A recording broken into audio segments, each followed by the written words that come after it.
YRTV నేనండి. తెలంగాణ రాష్ట్ర వ్యాప్తంగా జరుగుతున్న ప్రతి అంశాన్ని కూడా మీ ముందుంచే ప్రయత్నం చేస్తుంది వైఆర్టీవీ. రాష్ట్ర రాజకీయాలలో జరుగుతున్న పెను సంచలనాలను కూడా మీ ముందుంచే ప్రయత్నం అయితే వైఆర్టీవీ ఎప్పటికప్పుడు మీకు ఒక నీతి నిజాయితీతో కూడిన వార్తలను అయితే అందించే ప్రయత్నం అయితే చేస్తుంది. ప్రధానంగా కూడా తెలంగాణ రాష్ట్ర బిడ్డలందరికీ కూడా చెప్పేది ఒకటే, ఇప్పటి వరకు వైఆర్టీవీ తెలుగు న్యూస్ ఛానల్ ఎవరైనా సబ్స్క్రైబ్ చేసుకోకపోతే ఖచ్చితంగా కూడా సబ్స్క్రైబ్ చేసుకోండి. వాస్తవాల ప్రతిదృశ్యం, ఎందుకంటే అప్పుడు ప్రశ్నించినాం, ఇప్పుడు ప్రశ్నిస్తాం, రేపు ప్రశ్నిస్తాం, ఎప్పుడు ప్రజల పక్షం, ప్రజల కోసం, ప్రజల ఎజెండాగా మాత్రమే మనం పనిచేస్తాం. ఈరోజు తెలంగాణ రాష్ట్ర వ్యాప్తంగా చాలా బాధాకరమైన ఒక వార్తగా చెప్పొచ్చు.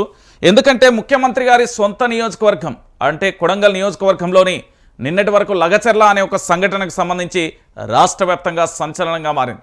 కానీ ఇప్పుడు అదే నియోజకవర్గంలో మరొక వార్త సంచలనంగా మారుతుంది. అది ఏకంగా ముఖ్యమంత్రి కుటుంబ సభ్యులకు సంబంధించిన వార్త. ఆత్మహత్యనా, హత్యనా, ప్రభుత్వ హత్యనా, లేకపోతే కేవలం ముఖ్యమంత్రి అయిన తర్వాత జరుగుతున్న ఈ సంస్కృతికి ముగింపు లేదా? గతంలో ఒకరు టెంపుల్లో ఉరివేసుకుని ఆత్మహత్య చేసుకున్న సంఘటన చూసాం. మరి ఇప్పుడు మళ్ళొకసారి అలాంటి సంఘటన పునరావృతమైంది. మరి దీనికి రాష్ట్ర ముఖ్యమంత్రి ఏం సమాధానం చెప్తారు? నిజంగా కొడంగల్ నియోజకవర్గంలో నిజాం ప్రభును మించి పరిపాలన కొనసాగుతుందా? ఒక రాజరికపు పోకడలకు అడ్డగా మారిపోయిందా? నిజంగా కూడా సౌత్ కొరియాలో కూడా కిమ్ పరిపాలించే దేశంలో కూడా ఇలాంటి నియంత్రణ పోకడ లేదేమో అనిపిస్తుంది. ఎస్, వాస్తవమే. దానికి సంబంధించి కొన్ని వార్తలను మీ ముందుంచే ప్రయత్నం అయితే చేస్తాం. ఒకసారి ఇక్కడ చూస్తుండేని సాయిరెడ్డి గారు మాజీ సర్పంచి కొండారెడ్డిపల్లెకి సంబంధించి ఒకసారి ఏం జరిగింది, ఎందుకు ఈ సంఘటనకు సంబంధించి బలమైన కారణాలు నిన్నటి నుండి రాష్ట్ర సోషల్ మీడియాలో బలంగా వినిపిస్తున్నాయనే వార్తలకు సంబంధించి కూడా చూద్దాం. రేవంత్ కుటుంబ వేధింపులకు మరొకరి బలైపోయారు. నేను రాష్ట్ర ముఖ్యమంత్రి యనుమల రేవంత్ రెడ్డి మీద కోపం మీదనో, లేకపోతే కాంగ్రెస్ పార్టీ మీద కోపం మీదనో, లేకపోతే అధికారంలోకి వచ్చారు కదా ఇక మా జర్నలిస్టులకో లేకపోతే ఇంకెవరికో మంచి చేయలేదు అని నేను ప్రశ్నించడం మొదలుపెట్టలే. ఇలాంటి ఒక సంఘటన మన ఇంటి గడప తొక్కక ముందుకే దాని ఆదిలోనే అంతం చేయాలనే ఒక మంచి ఉద్దేశంతో ప్రభుత్వం మీద ప్రశ్నల వర్షం కురిపించిన. ఎందుకు అంటే రాష్ట్ర ప్రభుత్వం ఏర్పడగానే తొలి ఆత్మ బలిదానం అన్న ఆత్మార్పణ అయిన ఆటో డ్రైవర్లే పాపం. ఆ తర్వాత వరుస సంఘటనలు చోటు చేసుకున్నాయి. ఫ్రీ బస్సుతోని ఆటో డ్రైవర్ల జీవితాలు ఎట్లయినాయో కూడా మీరు చూసారు. ఇప్పటికీ కూడా అది నిరంతరాయంగా ఇంకా కొనసాగుతూనే ఉంది. ఓ పక్కన రైతులైతేనేమి, ఇటు విద్యార్థులైతేనేమి, ఇప్పటికీ కూడా ఫుడ్ పాయిజన్తో ఒక విద్యార్థి అయితే నిమ్స్లో కొట్టుమిట్టాడుతున్న పరిస్థితి కనబడింది. నిన్న వెళ్ళినప్పుడు ఆ దృశ్యాలను చూసినప్పుడు నిజంగా మనం మనిషిగా ఎందుకు బ్రతికున్నాంరా అనే ఫీలింగ్ వచ్చింది. వాస్తవం చెప్తున్నా. ఎందుకంటే అక్కడ పూర్తి స్థాయిలో ఫుడ్ పాయిజన్కు సంబంధించి జరిగిన సంఘటన చూసిన తర్వాత నిన్న మాట్లాడడానికి కనీసం మాటలు కూడా లేవండి. ఈరోజు కూడా ఈ సంఘటన చూసినాక కూడా అదే పరిస్థితి చోటు చేసుకుందా అనే సంఘటన, ఈ ఇబ్బందికరమైన వాతావరణం కూడా చూడొచ్చు. ఒకసారి ఈ సంఘటనకు సంబంధించి చూద్దాం. తాను మరణ వాంగ్మూలం కూడా రాసిండు. పూర్తి స్థాయిలో మరణ వాంగ్మూలం రాసి ఆత్మహత్య చేసుకున్న మాజీ సర్పంచ్ సీఎం రేవంత్ రెడ్డి సొంత గ్రామం కొండారెడ్డిపల్లెలో ఘటన. కొంతకాలంగా మాజీ సర్పంచ్ సాయిరెడ్డిని దారుణంగా వేధిస్తున్న రేవంత్ రెడ్డి బ్రదర్స్ ఇంటికి దారి లేకుండా అడ్డగా గూడ కట్టే ప్రయత్నం, కక్ష సాధింపేనంటూ మాజీ సర్పంచ్ సాయిరెడ్డి మరణ వాంగ్మూలం. భయాందోళనలో కొండారెడ్డిపల్లె గ్రామస్తులు, విషయం బయటికి పొక్కకుండా తీవ్ర ప్రయత్నాలు. ఈ ఏడాది ఫిబ్రవరిలో కొండారెడ్డిపల్లెలో గురువారెడ్డి అనే వ్యక్తి అనుమానాస్పద మృతి. సీఎం రేవంత్ కుటుంబ సభ్యులు కొట్టడంతోనే మరణించాడని ప్రచారం. ముఖ్యమంత్రి రేవంత్ రెడ్డి సొంత గ్రామం కొండారెడ్డిపల్లెలో వరుస మరణాలు ఆందోళన కలిగిస్తున్నాయి. గతంలో రేవంత్ రెడ్డికి దగ్గరి బంధువైన గురువారెడ్డి అనుమానాస్పద స్థితిలో ఆత్మహత్య చేసుకున్నాడు. తాజాగా సాయిరెడ్డి అనే మాజీ సర్పంచ్ ప్రాణాలు తీసుకున్నాడు. ఏకంగా రేవంత్ రెడ్డి బ్రదర్స్ తనను వేధిస్తున్నారంటూ సాయిరెడ్డి మరణ వాంగ్మూలం రాయడం సంచలనం రేపుతుంది. సీఎం సొంత ఊరిలో కక్ష సాధింపు రాజకీయాలు చర్చనీయాంశంగా కూడా మారిన పరిస్థితి కనబడుతుంది. సో మొత్తానికి ఇతని ఆత్మహత్య, అసలు మరణ వాంగ్మూలంలో ఏం రాసిండు అనేది కూడా మీకు చెప్పే ప్రయత్నం చేస్తా. ఎందుకంటే సాయిరెడ్డి మరణం రాష్ట్ర వ్యాప్తంగా కూడా చర్చనీయాంశంగా మారింది. ఎందుకంటే ఇప్పటి వరకు ముఖ్యమంత్రికి సంబంధించి సొంత నియోజకవర్గం, సొంత గ్రామంలో ఏంది అంటే తన పేరు రాసి వాళ్ళ వేధింపులే కారణం అంటూ కూడా చెప్పిన పరిస్థితి అయితే కనబడుతుంది. ఇగో తన మరణ వాంగ్మూలంలో ఏముందంటే గ్రామం కొండారెడ్డిపల్లె, మండలం వంగూరు, జిల్లా నాగర్ కర్నూలు జిల్లా. నేను పాంకుట్ల సాయిరెడ్డి రంగారెడ్డి సన్ ఆఫ్ సర్పంచ్.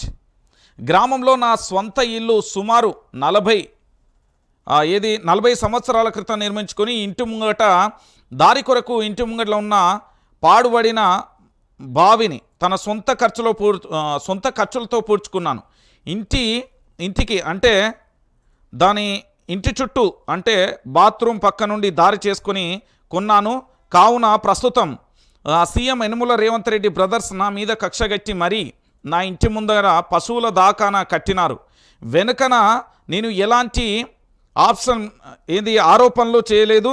దావఖానా పక్క నుండి కూడా నా ఇంటికి దారి ఇడవమని చెప్పిన, నా ఇంటి దారి ఇస్తామని చెప్పారు. కానీ ప్రస్తుతం ఇప్పుడు సీఎం రేవంత్ రెడ్డి బ్రదర్స్ నా మీద పార్టీల మీద నా ఇంటి మీద అడ్డగా అంటే వాళ్ళ ఇంట ప్రహారీ గోడ మీద పార్టీల మీద నిందేసి దాని చుట్టూ ఇంటి ప్రహారీ గోడ పూర్తి స్థాయిలో అడ్డుగా నిర్మించున్నారు.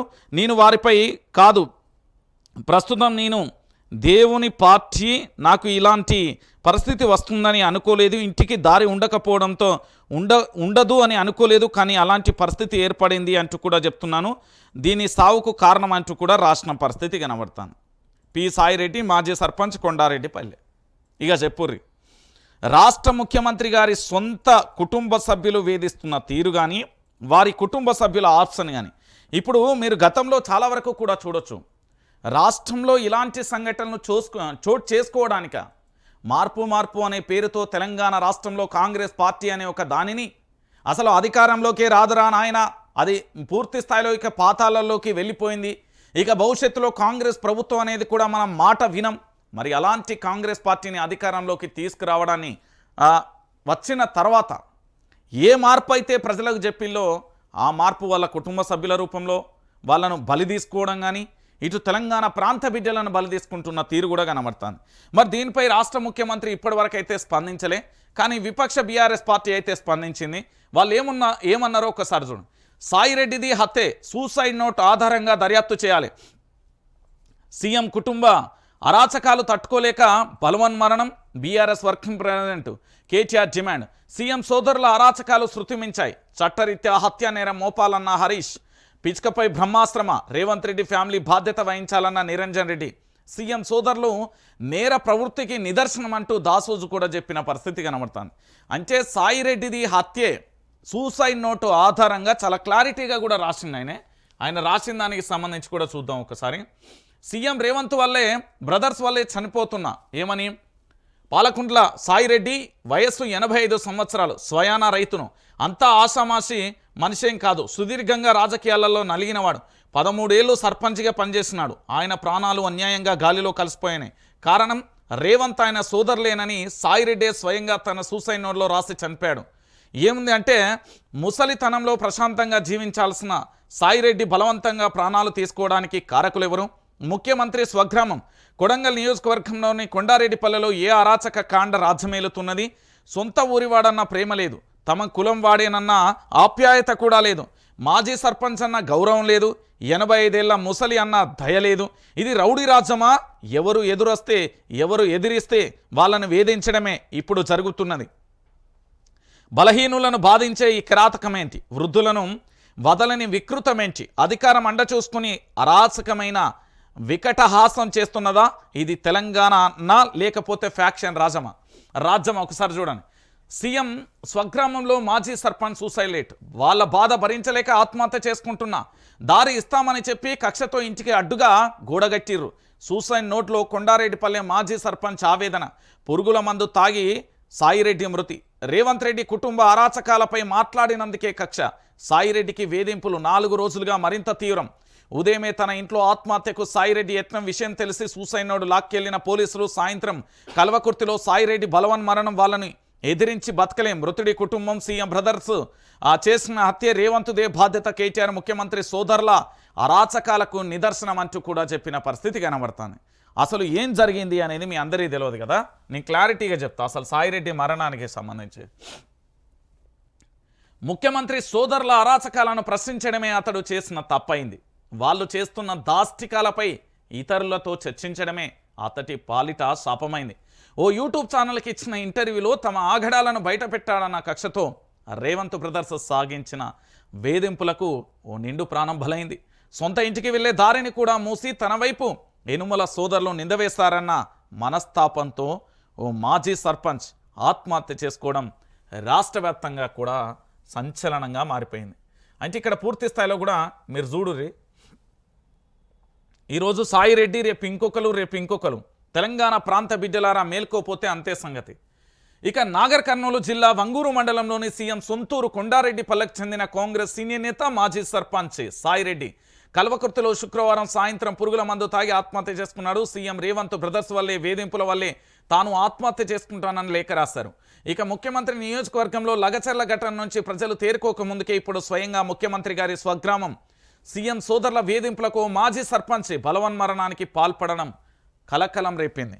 ఇగో సాయిరెడ్డి ఇంటి ముంగట నిర్మించిన పశువుల దాకానండి జేసీపీకి అడ్డుపడి అవమాన భారంతో మాజీ సర్పంచ్కు ప్రైవేట్ సైన్యానికి గురువారం ఘర్షణ జరిగింది. కాంపౌండ్ వాళ్ళ పనులు జరుగుతుండగా సాయిరెడ్డి వెళ్ళి జేసీపీకి అడ్డుపడ్డాడు. అక్కడే ఉన్న పంచాయతీ సిబ్బంది, వంగూరు పోలీసులు, రేవంత్ బ్రదర్స్ అనుచరులు సాయిరెడ్డిని లాగేసి బెదిరించి ఇంటికి పంపించారు. 2 సార్లు గ్రామానికి సర్పంచ్గా ఉండి తన ఇంటికి అడ్డుగా ఉన్న గోడ కడుతున్నా ఏమీ చేయలేని నిస్సహాయ స్థితిలో ఉన్నానంటూ తీవ్ర మనస్తాపానికి గురయ్యారు. గోడ కట్టవద్దని ఎంత అడ్డుకున్నా కూడా దౌర్జన్యంగా కట్టడంతో తీవ్ర ఆవేదనకు గురైన సాయిరెడ్డి ఇంటికి వెళ్ళి సూసైడ్ నోట్ రాసుకున్నాడు అంటూ కూడా చూడొచ్చు. ఇగో ఇదే పశువుల దాకానికి సంబంధించి ఇక్కడ బాయింటే పూర్తి స్థాయిలో దాన్ని కూల్చేసిండు. ఏంది, సాయిరెడ్డి గ్రామంలో మంచి మనిషిగా పేరున్నది. ఆయనకు పార్టీలకు అతీతంగా ఉంటారని, నిజాయితీ పరుడని, ఉన్నది ఉన్నట్టుగా కుండ బద్దలు కొట్టే వ్యక్తిత్వం తనదని ఊరు వాళ్ళు చెప్తున్నారు. గ్రామంలో ఎవరైనా తప్పు చేస్తే నేరుగా హెచ్చరించేవాడని, రేవంత్ కుటుంబ సభ్యుల అరాచకాలపై పలుమార్లు నిలదీస్తారండి. ఓ యూట్యూబ్ ఛానల్కు ఇంటర్వ్యూకు కూడా ఇచ్చాడని తెలిసింది. దీనిపై కక్ష పెట్టుకొని రేవంత్ రెడ్డి ఆయన సోదరులు తన ఇంటి ముందు పశువుల దాకాన కాంపౌండ్ వాళ్ళు కడుతున్నామని చెప్పి ఇంటికి వెళ్లేందుకు కనీసం దారి కూడా లేకుండా గోడ నిర్మించారని నిందలు వేశారని, బాధలు భరించలేక తాను ఆత్మహత్య చేసుకుంటున్నానని సాయిరెడ్డి లేఖలో పేర్కొన్నారు. ఒక్కసారి చూడండి, దారి కోసం వేడుకున్న తన ఇంటికి వెళ్లేందుకు కనీసం నడక దారికి కూడా అయినా ఇవ్వాలని సాయిరెడ్డి గ్రామ కార్యదర్శి రేవంత్ రెడ్డి అనుచరులను వేడుకున్నారు. సాయిరెడ్డిని చూసి రేవంత్ రెడ్డి, తిరుపతి రెడ్డి, కొండలరెడ్డి అనుచరులు వెకిలిగా మాట్లాడారని, తగిన శాస్తి చేస్తామంటే బెదిరింపులకు దిగారని, మా ఇంటికి వెళ్ళేందుకు దారి ఇవ్వకుంటే నాకు చావే దిక్కని రేవంత్ రెడ్డి అనుచరుడికి సాయిరెడ్డి చెప్పగా నువ్వు చస్తే చావు అంటూ దుసురుగా ప్రవర్తించినట్టుగా గ్రామంలో చర్చ నడుస్తుంది. ఇటీవల హైదరాబాద్ నుంచి కొండారెడ్డిపల్లెకు వెళ్లిన మీడియా ప్రతినిధులతో అసభ్యంగా ప్రవర్తించి వాళ్ళ ఫోన్లు లాక్కున్నది ఆ అనుచరులేనని, సాయిరెడ్డితో కూడా దురుసుగా వ్యవహరించింది అతడేనని తెలిసింది. ఉదయమేకే ఆత్మహత్యకు ప్రయత్నించి శుక్రవారం ఉదయం 7 గంటలకు పురుగుల మందు డబ్బా తీసుకుని గదిలోకి వెళ్లిన సాయిరెడ్డి తలుపులు మోసుకున్నారు. కుటుంబ సభ్యులు ఎంత పిలిచినా బయటకు రాకపోవడంతో గ్రామస్తులతో కలిసి తలుపులు బద్దలు కొట్టి బయటకు తీసుకొచ్చారు. మాజీ సర్పంచ్ ఆత్మహత్య ప్రయత్నం గ్రామంలో పాకడం, సూసైడ్ నోటు రాసి పెట్టుకున్నాడని తెలియడంతో కలకలం రేగింది. వెంటనే సమాచారం అందుకున్న వంగూరు పోలీసులు ఉటావుటిన చేరుకున్నారు. కుటుంబ సభ్యుల నుంచి బలవంతంగా సూసైడ్ నోటును తీసుకుపోయారు. అప్పటికే కొంతమంది సూసైడ్ నోటును సెల్ ఫోన్లో ఫోటో తీసి పోస్ట్ చేయడంతో సోషల్ మీడియాలో వైరల్గా మారింది. కల్వకుర్తి వెళ్ళొస్తానని చెప్పి ఉదయం జరిగిన సంఘటన తర్వాత అంతా సద్దుమనియింది అనుకున్న తరుణంలో మధ్యాహ్నం సాయిరెడ్డి కల్వకుర్తికి వెళ్ళొస్తానని చెప్పి ఇంట్లో వారిని నమ్మించి బయలుదేరారు. మధ్యాహ్నం 3 గంటల సమయంలో ఒక ఫెస్ట్ సైడ్ షాప్లో పురుగుల మందు డబ్బా కావాలని అడగగా అనుమానం వచ్చిన వ్యాపారి ఇవ్వలేదు. ఓ మెడికల్ షాప్కి వెళ్ళి నిద్ద మాత్రలు కావాలని అడిగారు. చివరికి ఓ దుకాణంలో పురుగుల మందు డబ్బా కొన్నారు. కల్వకుర్తి బస్టాండ్ సమీపంలోని రఘుపతిపేట రహదారిలో బండరాపై కూర్చుని పురుగుల మందు తాగి కుప్పకూలారు. అటుగా వెళ్తున్న వారు కొందరు గమనించి ఎవరని ఆరా తీయగా కొండారెడ్డిపల్లె మాజీ సర్పంచ్ అని తెలియడంతో కుటుంబ సభ్యులు సమాచారం అందించారు. ఉటావుటున కల్వకుర్తి ప్రభుత్వ దవాఖానకు తరలించగా అప్పటికే మృతి చెందినట్లుగా వైద్యులు ధృవీకరించారు. కాంగ్రెస్లో క్రియాశీలక పాత్ర పోషించిన సాయిరెడ్డి గ్రామానికి దఫాలుగా 2 దఫాల్లో 13 ఏళ్ళు సర్పంచ్గా పనిచేశారు అంటూ కూడా చెప్పిన పరిస్థితి కనబడుతుంది. బెదిరించి కొట్టి సావుదాకా తెచ్చిర్రు. మా ఇంటికి పోకుండా గోడ అడ్డం కడుతుంటే మా నాన్న చాలా బాధపడ్డారు. ఊళ్ళో గ్రామ పంచాయతీ వాళ్ళు వంగూరు పోలీసులను తీసుకువచ్చి ఆయనను కొట్టిర్రు. ఇన్ని రోజులు బెదిరించి ఇప్పుడు సచ్చేదాకా తెచ్చిండు. మా నాన్నను కొంతమంది కాంగ్రెస్ కార్యకర్తలు కూడా బెదిరించారు. సూసైడ్లో ఎవరి పేర్లు ఉన్నాయో ఏమో, మమ్మల్ని ఇబ్బంది పెట్టకుర్రి, వాళ్ళను ఎదిరించి మేము బ్రతకలేమంటూ కూడా ఆ సాయిరెడ్డి కొడుకు చెప్పిన పరిస్థితి కనబడుతుంది. అంటే తెలంగాణ రాష్ట్రంలో ఏం జరిగింది అంటే ఇది. ఇక ఇంతకంటే దారుణం ఏముంటుందండి? ఆయన రాసిన లేఖ ఇది. తన మరణం వాంగ్మూలం అంటూ కూడా రాసిన లేఖ. నా చావుకు రేవంత్ బ్రదర్సే కారణమని చాలా క్లియర్గా చెప్పిండు. దారి ఇస్తామని చెప్పి గోడగచ్చి నేను ఏ పార్టీలో లేను, నాది దేవుడు పార్టీ, నా మీద నింద మోపిర్రు, ఈ పరిస్థితి వస్తాదనుకోలేదు. సూసైడ్ నేరులో కొండారెడ్డిపల్లె మాజీ సర్పంచ్ సాయిరెడ్డి. చూడు ఎంత మంచిగా ఉన్నాడో పాపం. ఈయన వృద్ధాప్య వయసుకు వచ్చినాక కూడా ఆఖరికి చంపేసే పరిస్థితులు ఏర్పడ్డాయి. అంటే ఇంతకంటే దారుణం ఇంకొకటి ఉండదు. నేను ఎందుకు ఈ విషయం చెప్తున్నానంటే తెలంగాణ ప్రాంత బిడ్డలారా, మీరు ఒక వాస్తవాన్ని తెలుసుకోవాలి. ఇవాళ ఏమంటున్నారు అన్నా, ఏముంటుంది అన్న రంజిత్ అన్న, కాంగ్రెస్ పార్టీ అధికారంలోకి వచ్చింది, కుర్చీ కూడా చదువుకోక ముందుకే నువ్వు ఆరోపణలు మొదలుపెట్టిను, నువ్వు జర్నలిజం చేస్తున్నావని తోటి మిత్రుడు జర్నలిస్ట్ అంటాడు. మరి వాడేడ జర్నలిస్ట్ చేసిండో నాకు తెలియదు, కానీ ఇక మా సోషల్ మీడియాలో ఉండే పాత పోస్టులు అన్నీ తీసి వైరల్ చేస్తారు. ఏంది అంటే తెలంగాణ ఉద్యమంలో మా గుండె ఉన్నది, మరి ఆయన ఏ ఎలక పొక్కలు అన్నాడో మనకు తెలియదు. తెలంగాణ ఉద్యమంలో మన పోరాటం ఉన్నది, ఆయన ఏ ఎలక పొక్కలు ఉన్నాడో కూడా మనకు తెలియదు. నేనేమంటున్నానంటే ఇలాంటి ఘటనలు తెలంగాణ రాష్ట్ర వ్యాప్తంగా చాలా జరుగుతాయి. మనం తెలంగాణలో ఉన్నామా, బీహార్లో ఉన్నామా, యూపీ అంటే ఇప్పుడు యోగి ఆదిత్యనాథ్ వచ్చినాక అంత చెత్త అంతా క్లియర్ అవుతా అన్నాడు. కానీ ఈ తెలంగాణలో ఇలాంటి రాజకీయాలు దేనికి సంకేతం అంటే సీఎం సొంత నియోజకవర్గం, సొంత గ్రామంలో కొండారెడ్డిపల్లెలో కూడా కనీసం అక్కడి ప్రజలకు నువ్వు మంచి చేయకపోయినా పర్వాలేదయ్యా స్వామి, చెడు చేసుడేంది అంటున్నా. అరే నడవడానికి 4 అడుగులు సాలు గిట్ల బోనికి సంధి ఏమన్నా ఇయ్యలేదట. మళ్ళీ సరే ఆయన ఆ గ్రామానికి సంబంధించిన ఓ పార్టీకి సంబంధించిన లేకపోతే ఇతరత్ర ఏదైనప్పటికీ కూడా కొంచెం దయ ఉండాలి కదా. మనూరోడే సరే పోతే పోని అనుకోవాలి కదా. ఆయనను వేరే పార్టీ అని ముద్రేసి ఆయన ఏ పార్టీలో లేడని చెప్పినా కూడా వినకుండా ఆయన టార్చర్ పెట్టిరట. టార్చర్ పెట్టి ఆఖరికి ఏమైంది పరిస్థితి, ఆయన లేకుండా పోయిండు. మరి ఇలా ఆ పశువుల దాకా గట్టిద్దాం, దాంతోపాటు ఆ కొండారెడ్డిపల్లెకి ఏం కావాలో గట్టిద్దాం.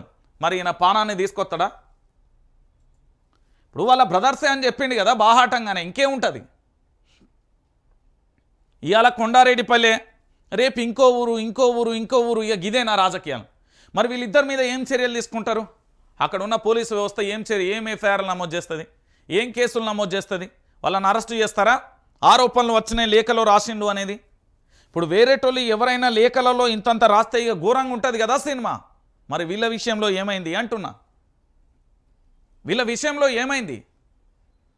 ఒకసారి తెలంగాణ ప్రాంత బిడ్డలందరూ ఆలోచించాలి. ముఖ్యమంత్రి గారి సొంత నియోజకవర్గం కొండారెడ్డిపల్లెలో గిట్లా జరిగినాక ఇక ఏం పరిపాలన చేస్తాడని.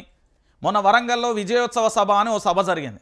నేనేమనుకున్నా అంటే నిజంగానే ఇంతమంది మహిళలు వచ్చిల్లని ఆరాధిస్తే డాక్టర్ గ్రూపు మహిళలు ఉంటారు కదా, మీకు లోన్లు ఇస్తాడట, అది ఇస్తాడట, ఇది ఇస్తాడట చెప్పి తీసుకొచ్చిల్లట. అది వాళ్ళే మొత్తుకుంటున్నారు.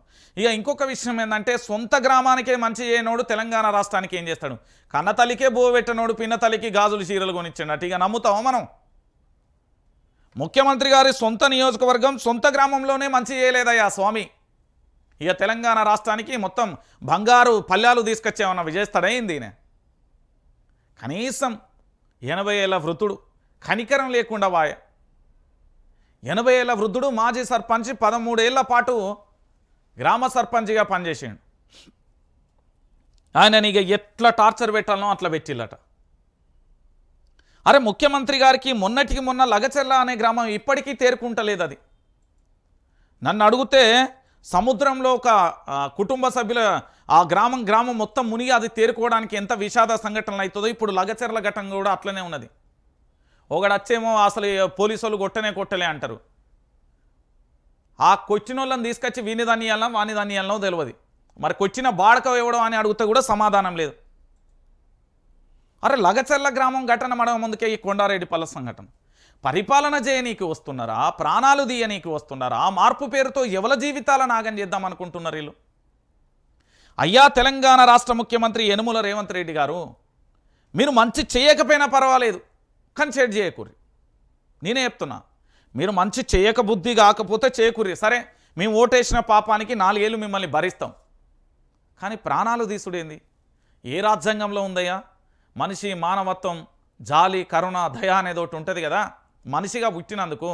రేపు నేనైనా ఎవరైనా పోయేటప్పుడైతే మొత్తం ఈ బంగ్లాలు, ఈ బంగారు ఆభరణాలు, లేకపోతే ముఖ్యమంత్రి పదవులు, లేకపోతే ఇక్కడ మొత్తం ఆస్తులన్నీ పట్టుకొని ఇంకొక ఆడికి పోం కదా. కాటి పోయిన తర్వాత ఈ ఒంటి శరీరం కూడా రాదు కదా. ఎందుకు ఇంత ఘోరమైన నీచానికి తెగదబడుతున్నారు అంటున్నా. ఈయన చచ్చిపోయా. ఇప్పుడు ఆ దవాఖానకు పైసలు కావాలని తెలంగాణ ప్రాంత బిడ్డలు 4 కోట్ల మంది తలా రూపాయి వేసినా 4 కోట్లు అయితే తీసుకొచ్చి ఇస్తాం. మరి ఆయన ప్రాణాన్ని తీసుకొస్తారా? అరే కనీసం మనోడన్న దాప్యాయత లేదు, లేకపోతే మన ఊరోడు సర్పంచ్ ఏది లేకపోయా వీళ్ళ కక్షలు పాడుగాను. ఇది ఇక కాంగ్రెస్ పార్టీ మళ్ళీ 3 రంగుల జెండా పెట్టి ఇక పెట్టుకోర్రి, మలిసి జేబులలో పెట్టుకోర్రి మీ 3 రంగుల జెండా. అరే భయ్ ఇంత చూసినాక ఈరోజు ఈ ఇంటికే ఆపద వచ్చింది, రేపు మీ ఇంటికి రాదన్న గ్యారంటీ ఏంటి రా బాబు? వాళ్ళ ఊరోడు సుట్టపోడు పక్కోడు ఆయనకే అంత పెద్ద గతి వచ్చింది, ఇక మీ పరిస్థితి ఏంది అంటున్నా.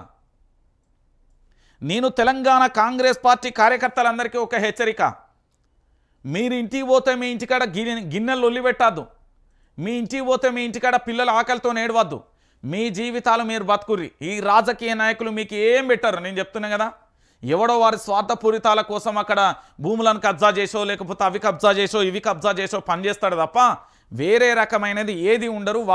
వాని దోపిడీ వీని దోపిడీ ఉంటుంది తప్ప ఏముండదు. మీరు మీ జీవితాన్ని నిలబెట్టుకోవాలి. ఇంకొక మాట కూడా చెప్తున్నా, రాజకీయ నాయకుడు అనేడు చాలా డేంజర్. కమల్ హాసన్స్ వీళ్ళు సినీ యాక్టర్గా వీళ్ళని పెడితే ఏ యాక్టర్ కూడా పనికిరాడు, అంత అద్భుతంగా కళాపోషణ ఉంటుంది వీళ్ళ దగ్గర. నేనే చెప్తున్నా, ఇప్పుడు ఆడి పోంగన ముఖ్యమంత్రి అరే రంజిత్ ఇప్పుడే వచ్చినావు దాదా ఏం ఎట్లున్నావు ఏం కథ అనగానే 100 మంది ముంగట మీకు సోలైంది అనుకో, బొబ్బరిపిత్తు ఉబ్బినట్టు ఉబ్బిరు అనుకో, ఆగమైపోతారు. వాళ్ళు ఎట్లా ప్రొజెక్ట్ చేయాలనో అట్లా ప్రొజెక్ట్ చేస్తారు. వెనక పోయిన తర్వాత అరే ఏమున్నాయి రాబాయ్ మన మీద ఏమైనా కేసులు ఉన్నాయా పెట్టు, అంతే ఉంటుంది. నేను మళ్ళీ చెప్తున్నా, రాజకీయ పార్టీ నాయకులను కనుక మీరు నమ్మిరంకే వాడు ఏంది సముద్రంలో ఏంది ఇక్కడ నదులలోనో ముంచాడు, చక్కగా తీసుకుపోయి హుస్సేన్ సాగర్లో 3 ముంచులు ముంచుతాడు, లేకపోతే సెప్టిక్ ట్యాంక్లో ముంచుతాడు. అంత డేంజర్గా ఆడాడు ఏ రాజకీయ పార్టీ నాయకుడైనా. నేను చెప్తున్నా కదా, ఎవడైనా కూడా అట్లనే చేస్తాడు, చాలా జాగ్రత్తగా ఉండురి. ఈరోజు ముఖ్యమంత్రి గారి సొంత గ్రామంలో జరిగిన ఈ సంఘటన చాలా బాధాకరమైన విషయం. దీనిని తీవ్రంగా ఖండిస్తున్నా నేనైతే. ఎందుకు అంటే ఇలాంటి సంఘటనలు పునరావృతం కావడమే చాలా ఇది వేరే దానికి దారి తీస్తుంది. ఇది చాలా ఘోరమైన పోకడ. సో ప్రాణమైతే పోయింది, ఇక తీసుకురాలేం. మరి ఇప్పుడు వీళ్ళ మీద ఎవరి మీద చర్యలు తీసుకుంటారు అనేది కూడా చూడాలి. చట్టరీత్యా హత్యా నేరం కింద ఎవరిని ఎఫ్ఐఆర్ చేస్తారు, ఎట్లా చేస్తారు, ఏం కథ అనేది కూడా చూడాలి. చాలా బాధాకరమైన విషయం. ఏంది అంటే పూర్తి స్థాయిలో కూడా ఇట్లా చేస్తే ఏమవుతుంది ఆలోచించండి తెలంగాణ ప్రాంత బిడ్డలారా. నేను ఎందుకు ఈ విషయం చెప్తున్నానంటే తెలంగాణ ప్రాంత బిడ్డలు కూడా ఆలోచించుకోవాలి. సొంత నియోజకవర్గంలోని ఒక 80 ఏళ్ల వృద్ధుడికే న్యాయం చేయలేని ముఖ్యమంత్రి గారట ఇక తెలంగాణ రాష్ట్రానికి ఏదో పెడతారట. ఏం పెడతారండి? కన్న ఊరికి కన్న తల్లికి సేవ చేయనోడు ఇక రాష్ట్రానికి చేస్తాడు. అయిపోయింది. ఇప్పటికైనా ఆలోచించుర్రి. ఈ తెలంగాణ రాష్ట్రంలో వీళ్ళు మంచి చేయరు అనే విషయాన్ని చాలా క్లియర్గా గుర్తుపెట్టుకోర్రి. ఏదో మీ యొక్క ఏంది అధికారంలోకి వచ్చినాం కదా, మేము ఏం చేసినా నడుస్తుంది, మాదే రాజ్యం కదా అని మీరు అనుకున్నారనుకో, ఇది కేవలం కొన్ని రోజులే. నేను మళ్ళీ చెప్తున్నా, అధికారం అనేది శాశ్వతం కాదు, కేవలం 5 సంవత్సరాలు.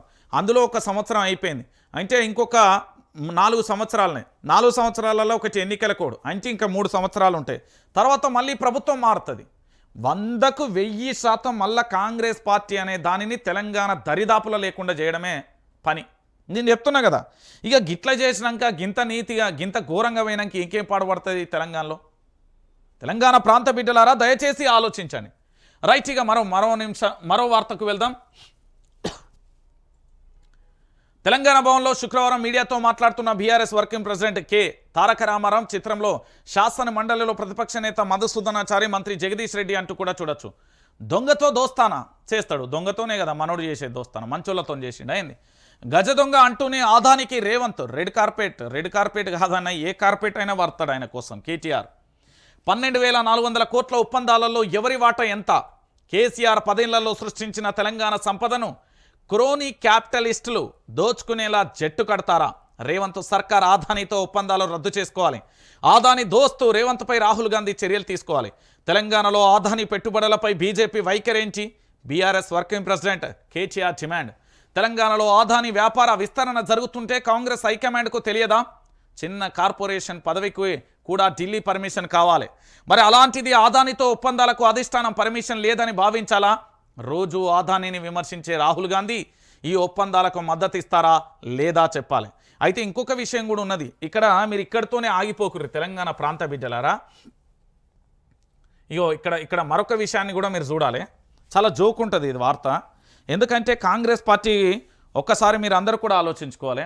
ఆదానిపై కాంగ్రెస్ డబుల్ డ్రామా. ఆదాని అవినీతి పరుడు అని రాహుల్ అంటుండు. ఆదానితో రేవంత్ ఒప్పందాలు చేసుకుంటాడు. ఇంట్లో కూర్చోబెట్టుకొని 4 గంటలు చర్చించిండు. ఆదాని నుంచి 100 కోట్ల విరాళం తీసుకుండు. 12,400 కోట్లు ఎంఓయూలు చేసుకుంటున్నారు. డిస్కంలను ఆదానికి అప్పజెప్పే కుట్ర చేసింది. ఇకనైనా కాంగ్రెస్ డబుల్ డ్రామా ఆపాలే. రాహుల్ గాంధీకి నిజంగా చిత్తశుద్ధి ఉంటే వెంటనే ఆదానితో ఎంఓయూలను రద్దు చేసుకోవాలి. ఆదానిపై రేవంత్ వైఖరి ఏంటో చెప్పాలి. బీఆర్ఎస్ వర్కింగ్ ప్రెసిడెంట్ కేటీఆర్ ఇక్కడ చూసిల్లా. నెక్స్ట్, ఆదాని పెద్ద అవినీతి పరుడు, అరెస్టు చేయాల్సిందే. ఎవరంటున్నారు ఇది? పిసిసి చీఫ్ మహేష్ కుమార్ గౌడ్ అంటున్నాడు. రాహుల్ మొదటి నుండి చెప్తుండు, ఆ మాటను ఎవ్వరూ పట్టించుకోలేం. జేపీసీతో విచారణ జరిపించాలి, దోషులు ఎవరున్నా శిక్షించాలి. ఆదాని అరెస్ట్ అయితే మోదీ పదవి పోతున్నది. రాహుల్ ఏం మాట్లాడితే అదే మా లైన్. విరాళం 100 కోట్లు ఇస్తే తీసుకున్నాం. ఆదాని న్యాయంగా వ్యాపారం చేస్తే మాకేం నొప్పి అంచు కూడా చెప్పిండు. రైట్, ఇది ఇక్కడ క్లియర్ కట్టు. ఇక్కడ ఒక మాట చెప్తాను రీ, తెలంగాణ ప్రాంత బిడ్డలారా, క్లియర్ కట్గా ఆలోచించుర్రీ. 12,400 కోట్లు అండి. 12,400 కోట్ల రూపాయలు తెలంగాణలో పెట్టుబడులకు ఎంఓయూలు చేసుకున్నాడు ఈయన. ఓకేనా? దాంతోపాటు 100 కోట్ల రూపాయలు తెలంగాణ రాష్ట్రానికి విరాళం ఇచ్చాడు. ఏది? స్కిల్ యూనివర్సిటీకి సంబంధించి. ఈ స్కిల్ యూనివర్సిటీకి సంబంధించి 100 కోట్ల రూపాయల విరాళాన్ని తెలంగాణ రాష్ట్ర ముఖ్యమంత్రి యనుమల రేవంత్ రెడ్డి గారికి ఆదాని అనేటైనే ప్రముఖ పారిశ్రామికవేత్త, బిలియనీరు, డిలియనీరు, అన్ని నేర్లు ఆయన ఆదాని ఇచ్చిండు. అయితే ఇక్కడ విషయం ఏంటంటే, రూపాయి ఊరికే రాదని మహారాష్ట్ర ఎన్నికలలో మన రాహుల్ గాంధీ చెప్పిండు. మొన్ననే చెప్పిండు. మరి రూపాయి ఊరికే రానిది తెలంగాణ రాష్ట్ర ముఖ్యమంత్రికి 100 కోట్ల రూపాయలు ఎట్లిచ్చాడు? నెంబర్ 1 ప్రశ్న. 100 కోట్ల రూపాయలు తెలంగాణకు స్కిల్ యూనివర్సిటీకి ఆదానికి ఎలాంటి ప్రయోజనం లేకుండానే ఇచ్చిండా? నెంబర్ 1.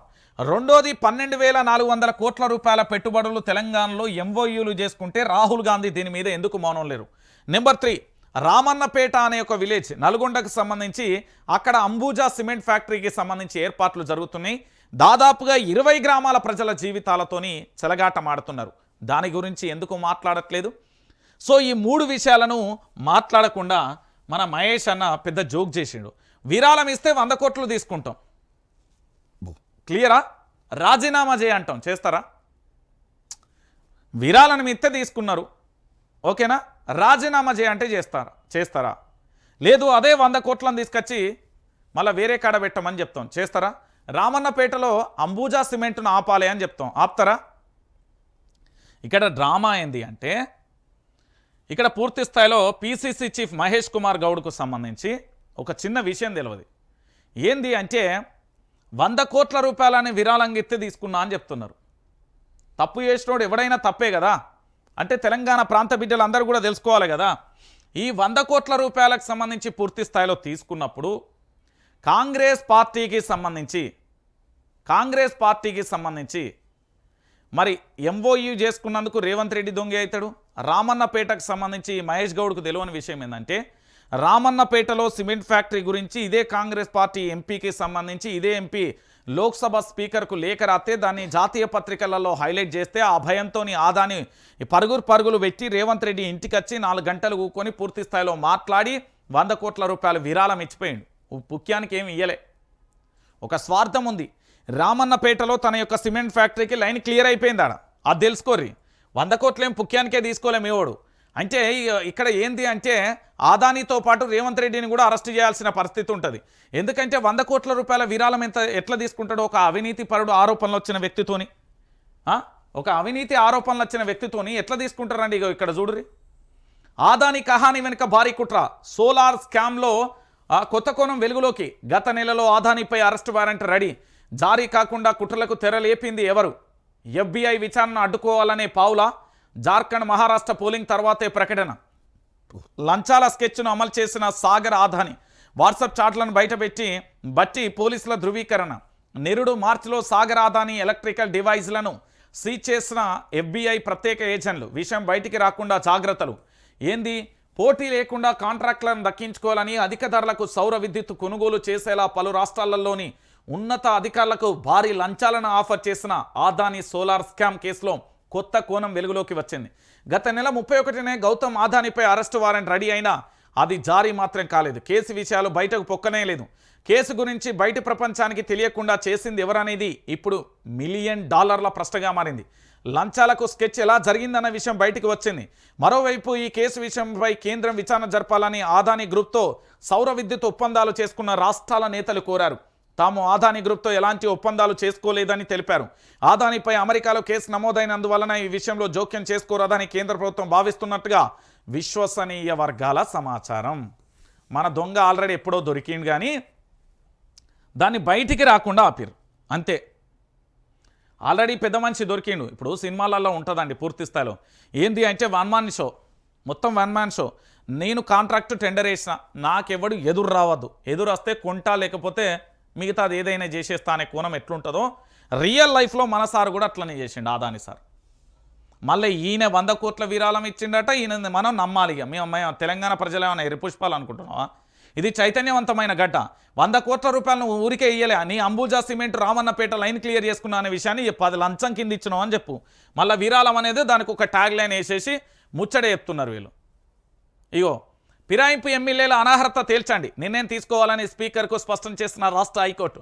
నిర్దిష్ట సమయంలోగా ఫిరాయింపు పిటిషన్లను తేల్చాలని సూచన. స్పీకర్ నిర్ణయాలలో కోర్టు జోక్యాన్ని సుప్రీంకోర్టు నిషేధించలేదు. గతంలో సింగిల్ జడ్జి ఇచ్చిన తీర్పును రద్దు చేసిన డివిజన్ బెంచ్ పార్టీ ఫిరాయించిన శాసనసభ్యులకు హైకోర్టు దెబ్బ అంటూ కూడా చెప్పింది. పార్టీ ఫిరాయించిన ఎమ్మెల్యేలకు హైకోర్టు ఎదురు దెబ్బ తగిలింది. కాంగ్రెస్ పార్టీలోకి ఫిరాయించిన బీఆర్ఎస్ ఎమ్మెల్యేలపై అనర్హత వేటు వేయాలన్న పిటిషన్లను తేల్చాలని అసెంబ్లీ స్పీకర్కు ధర్మాసనం స్పష్టం చేసింది. నిర్దిష్ట సమయంలోగా తేల్చాలని సూచింది. నిర్దిష్ట సమయాన్ని నిర్వచిస్తూ గతంలో సుప్రీంకోర్టు ఇచ్చిన పలు తీర్పులకు ఉదాహరించింది. స్పీకర్ నిర్ణయం తీసుకోక ముందే కోర్టును ఆశ్రయించారన్న వాదనలు కూడా ధర్మాసనం తిరస్కరించింది. ఇప్పటికే అనర్హత పిటిషన్లు పెండింగ్లో ఉన్న సమయాన్ని ఎమ్మెల్యేల 5 ఏళ్ల పదవీ కాలాన్ని దృష్టిలో ఉంచుకొని స్పీకర్ నిర్ణయం తీసుకోవాలని స్పష్టం చేసింది. రాజ్యాంగంలోని 5వ షెడ్యూల్ లక్ష్యం ఉద్దేశాలను దృష్టిలో పెట్టుకొని సూచించింది. పార్టీ ఫిరాయించిన ఎమ్మెల్యేలు దాఖలైన పిటిషన్ల మీద విచారణ చేపట్టేందుకు 4 వారాల్లోగా స్పీకర్ షెడ్యూల్ను ఖరారు చేయాలంటూ చెప్పిన పరిస్థితి కనబడుతుంది. ఏంది నిర్దిష్ట కాలం అంటే 3 నెలలే. ఫిరాయింపుదారుల అనర్హత వేటు వ్యవధిలో స్పీకర్ నిర్ణయం తీసుకోవాలి. గతంలో మహారాష్ట్ర ఎన్సీపీ శివసేన కేసులలో సుప్రీంకోర్టు స్పష్టమైన ఆదేశాలు ఇచ్చింది. స్పీకర్ జాప్యం చేస్తే సుప్రీంకు బీఆర్ఎస్ అంటూ కూడా మరో అంశానికి సంబంధించి కూడా హైలైట్ చేసిన పరిస్థితి కనబడుతుంది. ఇక్కడ ఏంది అంటే తెలంగాణ ప్రాంత బిడ్డలందరూ కూడా తెలుసుకోవాల్సిన విషయం, ఇక్కడ సుప్రీంకోర్టుకు సంబంధించి ఈ ఎమ్మెల్యేలు ఎవరైతే ఉన్నారో అంటే 10 మంది, మెయిన్గా 3, మొత్తం ఈ మంది వీళ్ళంతా బీఆర్ఎస్ పార్టీ గుర్తు మీద గెలిచి కాంగ్రెస్ పార్టీకి పోయి ఏం చెప్పిల్లంటే మా నియోజకవర్గ అభివృద్ధి కోసం పోయినాం, మా నియోజకవర్గ అభివృద్ధితో పాటు అక్కడి ప్రజల సంక్షేమం కోసం వాళ్ళ ఎదుగుదల కోసం పోయినా అన్నారు. మరి పార్టీ అధికారంలోకి రాకపోతేనే పార్టీలో ఉండలేని నేతలు మీ నియోజకవర్గానికి అభివృద్ధి చేస్తారని మీరు నమ్ముతున్నారా? లంచాలకు మరిగిర్రు, కబ్జాలకు మరిగిర్రు, పదవులకు మరిగిర్రు. అంతే నేను చెప్తున్నా కదా. ఇప్పుడున్న రాజకీయ పార్టీ నాయకులు ఎవడు కూడా మంచోడు లేడు, అంత దొంగలే. వీళ్ళు పార్టీకి సంబంధించి ఉప ఎన్నికలు ఖచ్చితంగా వస్తాయి. 3 నెలలు కాకపోతే మళ్ళీ 3 నెలలకైనా ఖచ్చితంగా వస్తాయి. తెలంగాణలో మళ్ళీ ఒక షెడ్యూల్ అయితే ఖచ్చితంగా వస్తుంది. ఎందుకంటే పూర్తి స్థాయిలో ఇది కేవలం 3 నెలలు మాత్రమే ఉంచిన పరిస్థితి కనబడుతుంది. ఇక దానితో పాటుగా మరొక అంశం, అష్ట సన్యాసం దేనికి సంకేతం? ఎఫ్టీఎల్లోని అక్రమాల నిర్మాణాలు కూర్చివేయం. అబ్బా, హైడ్రా కమిషనర్ ఏవి రంగనాథ్ కీలక ప్రకటన. 5 నెలల్లో హైడ్రా కూల్చిన నిర్మాణాల పరిమాణం 4.65 లక్షల చదరపు అడుగులు. ఒకే రోజులో సమస్యలు పరిష్కారం కావని వ్యాఖ్య. నేడు హిమాయత్ సాగర్ ఎఫ్టీఎల్ హద్దుల నిర్ధారణ. అందుకు కొన్ని గంటల ముందే రంగనాథ్ వ్యాఖ్యలు. హైడ్రా హ్యాట్సప్తో ఎఫ్టీఎల్లోని బడాబాబుల అక్రమ నిర్మాణాలు సేఫ్గా వదిలినట్టేనా? బుల్డోజర్ కింద నలిగిన సామాన్యుడు సంగతి. అసలు విషయం ఏంటంటే ఈయన హైడ్రా కూల్చివేతలు ఎందుకు ఆగిందంటే మా బక్క జడ్సన్ అన్న రంగంలోకి దిగిండు. అసలు విషయం చెప్తాను నేను. బఫర్ జోన్లో రంగనాథ్ ఇది కథ అర్థమైందా?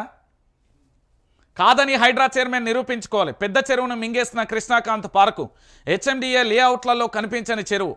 100 ఏళ్ల క్రితం నాటి మ్యాప్లో చూపెట్టిన జడ్సన్ ఇప్పుడు చల్లబడతారు ఇక. ఏంది అంటే ఇక్కడ పేదోళ్ళ ఇళ్ళను మాత్రం కూల్చేయాలి. ఏమైపోయింది హైడ్రా అంటే ఇది పెద్ద హైడ్రామా అండి. చాలా మట్టికి కూడా పేద మధ్యతరగతి కుటుంబ సభ్యులకు సంబంధించిన ఇళ్ళన్నింటినీ కూల్చేసింది. కానీ ఇక్కడ పూర్తి స్థాయిలో బడాబాబుల జోలికి పోలే. ఇక హైడ్రా ఇంతటితోనే ఆగిపోయింది. ఇక్కడ క్లారిటీ వచ్చేసింది. అస్త్రసన్యాసం దేనికి సంకేతం అంటే ఎఫ్టీఎల్లోని అక్రమ నిర్మాణాలు కూల్చి వెయ్యం. ఎఫ్టీఎల్ అక్రమాల్లోని ఇళ్లను కూల్చివేయం. ఎందుకంటే ఇప్పటికే పొంగులేటి మహేందర్ రెడ్డి, దాంతోపాటు మా షెన్నూరు ఎమ్మెల్యే కాకాది మస్తు మంది ఉన్నాయి. ఆ ఎఫ్టీఎల్కు సంబంధించి కూల్చివేతల వ్యవహారం ఎక్కడ లొల్లికొత్తదేమో అన్న భయంతో, ప్రభుత్వం మీద వచ్చిన వ్యతిరేకతతోని, ఈయన సారథి కూడా గదే ఎఫ్టీఎల్లో ఉన్నదన్న బాధతోని పూర్తి స్థాయిలో తెలంగాణ రాష్ట్ర వ్యాప్తంగా రచ్చ నడిచింది. అందుకే ఏం చేసిందంటే ఇక ఎఫ్టీఎల్ హద్దులను మేము నియమిస్తాం అన్నారు. మరి ఇప్పటి వరకు కూల్చివేసిలు కదా, మరి వాళ్ళ సంగతి ఏంది? రూపాయి కుదోబెట్టుకొని, తాలిబొట్టు అన్నీ కూడా బ్యాంకులలో కుదోబెట్టుకొని వాళ్ళు కష్టపడి ఇల్లు కట్టుకుంటే ఉన్న పలంగా పోయి కూల్చేసిండు ఈ సన్నాసి ప్రభుత్వం. ఎస్, ఇది దుర్మార్గమైన ప్రభుత్వం, ఘోరమైన ప్రభుత్వం. ఇలాంటి ప్రభుత్వం చరిత్రలో మరెన్నడూ కూడా అధికారంలోకి రావద్దు. నేను చెప్తున్నా కదా, చాలా దారుణమైన విషయం ఇది, ఘోరం ఇది. ఇంతకంటే దారుణం ఇంకేముంటుందండి? ఇక ఖమ్మం మార్కెట్ యార్డ్లో పత్తి రైతులతో మాట్లాడుతున్న మాజీ మంత్రి హరీష్ రావు చిత్రంలో మాజీ మంత్రులు పువ్వాడ అజయ్, గంగుల కమలాకర్, బీఆర్ఎస్ నేతలు ఎర్రోల శ్రీనివాస్, రాకేష్ రెడ్డి తదితరులు. ముగ్గురు మంత్రులున్న ఒరిగేదేంది? ధాన్యం బోగస్, హామీ బోగస్, ధాన్యం బోనస్ హామీలు బోగస్ అయ్యాయి. వరంగల్ డిక్లరేషన్ గాలికి వదిలేసిన సర్కార్. పత్తి, మిర్చి, వరి రైతులకు తప్పని ధరల అరిగోస. ఏడాదిలో అన్ని పంటలకు సగం మేర తగ్గిన ధరలు. దళారుల చేతిలో దగా పడుతున్న అన్నదాతలు. మద్యం అమ్మకాలపై ఉన్న శ్రద్ధ వడ్ల ధరలపై లేదు. అక్రమ కేసులు పెడితే వడ్డీతో సహా చెల్లిస్తాం. ఖమ్మం జిల్లా పర్యటనలో హరీష్ రావు ధ్వజం అంటూ కూడా చెప్పిన పరిస్థితి కనబడుతుంది. సో పూర్తి స్థాయిలో ఇక్కడ జరిగే విషయం ఏంటంటే, మేము అధికారంలోకి రాకముందుకు మా కాంగ్రెస్ పార్టీకి శుద్ధపూసలు ఒక మాట చెప్పినాయి, అన్ని వడ్లకు 500 బోనస్ అన్నాయి. అధికారంలోకి రాగానే కేవలం సన్న వడ్లకు మాత్రమే 500 బోనస్ అన్నాయి. పోనీ ఇక్కడ ఏమైనా పత్తి కొంటాలా, మరి పండించిన పంటను ఏమన్నా కొంటాలా అంటే దిక్కు దివానా లేకుండా పోయిన పరిస్థితి కనబడుతుంది. ఇక హరీష్ రావు రంగంలోకి దిగితే ఫామ్ హౌస్లోనే ఒక ఎపిసోడ్ తెర మీదకి తెచ్చి ఏం లేదు, బెదిరించుడు తప్ప ఏం లేదు ఇలా. ఇగో నేను చెప్పలే, నిన్న నేను పోయింది ఖైరతాబాద్. ఇది వాంకిడి విద్యార్థిని ఆరోగ్యం విషమం. నిమ్స్లో వెంటిలేటర్పై చికిత్స పొందుతున్న శైలజ. కొమరంభీం ఆసిఫాబాద్ జిల్లా వాంకిడి గిరిజన బాలికల ఆశ్రమ పాఠశాలలో కలిసిద ఆహారం తిని అస్వస్థకు గురైన నిమ్స్లో చికిత్స పొందుతున్న విద్యార్థిని శైలజ ఆరోగ్య పరిస్థితి మరింతగా విషమించింది. వైద్యులు బాలికకు డయాలసిస్ చేస్తూ వెంటిలేటర్ సాయంతో ఐసీయూలో చికిత్స అందిస్తున్నారు. బాలిక శరీరం చికిత్సకు సహకరించడం లేదని, కృత్రిమ శ్వాస అందించాల్సి వస్తుందని నిమ్స్ డైరెక్టర్ బీరప్ప తెలిపారు. ఇక చూడురి, ఇది ఎవరు చేసిండు? ఇది ఎవరి తప్పు? ఈ బట్టే బాజిగాలు ఇట్లా చేస్తే సస్పెండ్ అన్నారు నిన్న, మళ్ళీ తెల్లారే పోస్ట్ ఇచ్చిండు ఆయనకు. ఎంత ఘోరం అండి ఇది! మన ముఖ్యమంత్రి అయినా, మన మంత్రి అయినా, మన రాష్ట్ర గవర్నర్ అయినా, లేకపోతే రాజకీయ నాయకులైనా, లేకపోతే లాయర్లైనా, లేకపోతే డాక్టర్లైనా, లేకపోతే ఐఏఎస్లైనా, ఐపీఎస్లైనా, జర్నలిస్టులైనా, ఎవరైనా అన్ని వర్గాలకు సంబంధించి మన ఇంట్లో ఆడపిల్లలు ఉంటారు కదా, ఈరోజు చదువుకోవడానికి పోయి సావుదాకొచ్చేళ్ళు వీళ్ళ జీవితాలు. పాపం నా కొడుకు బిడ్డకు సీట్ వచ్చింది, ఫ్రీ చదవట, మంచి బో పెడతారట, బాగా చదివిస్తారట. ఈరోజు అది కాదు. ఏం బిడ్డ సీట్ వచ్చిందా? సావుగోరి నావురా, ఓరు వారి సావుగోరి నావురా నీ కొడుకు బిడ్డది. ఊళ్ళల్లో అదే చర్చ నడుస్తుంది. ఇప్పుడు ఊళ్ళల్లో అదే చర్చ నడుస్తుంది. ఎంత ఘోరం అండి ఇది! చదువుకు చెప్పలేని పరిస్థితులలో ఉన్నదండి, ఘోరం ఇది. ఇక మళ్ళీ మాది పరిపాలన అంటారు. ఇక 100 ఎకరాలు 3,000 కోట్లు సుల్తాన్లోని ప్రభుత్వ భూములపై పెద్దల కన్ను. రద్దయిన ఓఆర్సీ పట్టాలు మళ్లీ త్వరపైకి. రైతుల పేరు నాలా కన్వెన్షన్ దరఖాస్తులు. 2 మంత్రులు ఎమ్మెల్యే కనుసన్నల్లోనే. కీలక మంత్రికి సింహభాగం. మరో మంత్రికి 25%, ఎమ్మెల్యేకు 10%, మరో నేతకు 10%. అధికారి పర్యవేక్షణలో గుట్టలు చదును. నమస్తే తెలంగాణ వివరణ అడిగిన 2 గంటలలోనే ఫెన్సింగ్ కూల్చివేతకు ఆదేశం అంటూ కూడా చెప్పిన పరిస్థితి కనబడుతుంది. మనమేమో కష్టపడి రూపాయి పోయేస్తాం. ఈ నా కొడుకులేమో మొత్తం ప్రభుత్వ భూమి సుల్తాన్ మొత్తం కబ్జాలు చేస్తారు. 100 కోట్లు వస్తే కథం అధికారంతో చెలరేగుతారు. 2 రౌడీ చీటలు, 4 గన్మెన్లు, 10 మంది బౌన్సర్లను పెట్టుకొని తిరుగుతూ పేదల ప్రజల రక్తాన్ని తాగుతారు. దీని మీద చర్యలు తీసుకుంటారా అంటే తీసుకోరు. ఇంతకంటే దారుణం ఏముంటుంది చెప్పురి? ఇంతకంటే దారుణం ఇంకేముంటుంది తెలంగాణ ప్రాంత బిడ్డలారా? ఈడ మళ్ళీ బాధ. ఫ్యూచర్ సిటీకి మా భూములు ఇవ్వం. సర్వేకు వెళ్లిన అధికారులను అడ్డగించిన రైతులు. ఆ పెట్రోల్ పోసుకుని రైతు ఆత్మహత్య యత్నం. భారీ బందోబస్తు మధ్య అధికారుల సర్వే అంటూ కూడా చెప్పిన పరిస్థితి కనబడుతుంది. అయిపోయింది ఫ్యూచర్ సిటీ, లొట్టపీడ్స్ సిటీగా భూములన్నీ మింగి తెలంగాణ రాష్ట్రాన్ని వల్లకాడు చేయరు. కాంగ్రెస్ ప్రభుత్వం మీరు వచ్చిన మార్పు మమ్మల్ని వల్లకాడు చేసుడు తప్ప ఏమీ లేదు. పూర్తి స్థాయిలో కూడా తెలంగాణ ప్రాంత బిడ్డలందరికీ కూడా చెప్తున్న అంశం ఏంటంటే, తెలంగాణ ప్రాంత బిడ్డలారని మళ్ళీ చెప్తున్నా, తెలంగాణ రాష్ట్రాన్ని వల్లకాడు చేసుడు తప్ప ఈ తెలంగాణ రాష్ట్రాన్ని బాగు చేసే పాపాన ఈ కాంగ్రెస్ పార్టీ రాబోదు కూడా.